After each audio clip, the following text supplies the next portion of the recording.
Good morning प्यारे बच्चों। आज हम कक्षा 8 का पाठ 3 मुतांदी का अभ्यास वाचन कौशल मतलब स्पीकिंग स्किल करेंगे बेटे। इसको ध्यानपूर्वक सुनना और समझना, फिर इसको अपनी अभ्यास पुस्तिका में ये प्रश्न उत्तर लिखना। हाँ बेटे, पहला अभ्यास क्या? निम्नलिखित प्रश्नों के उत्तर बताइए।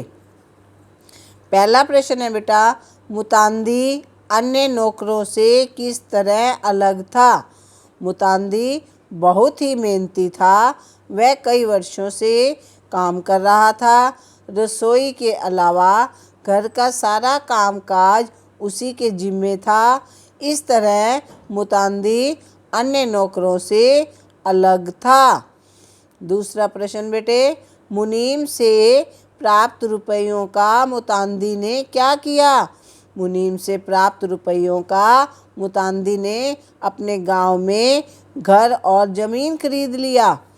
तीसरा, परेशान शंकरन ने एक दिन मुतांदी से क्या कहा? परेशान शंकरन ने एक दिन मुतांदी से कहा कि चाचा जी, अब आप बूढ़े हो गए हैं, आपको आराम की ज़रूरत है। ये 200 रुपये लीजिए और अपने गांव चले जाइए। चौथा, शंकरन के बेटे के जन्म का समाचार सुनते ही मुतांदी ने क्या किया? शंकरन के बेटे के जन्म का समाचार सुनकर मुतांदी उत्सव में शामिल होने आ गया। अभ्यास 6, निम्नलिखित प्रश्नों के उत्तर 1 या 2 शब्दों में बताइए। पहला प्रश्न, शंकरन कौन था?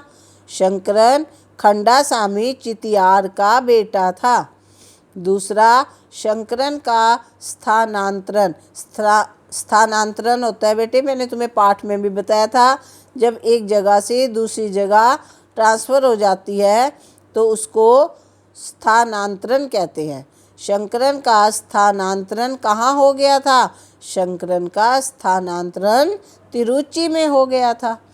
तीसरा, शंकरन ने मुतांदी को 200 रुपये देकर कहाँ जाने को कह दिया था?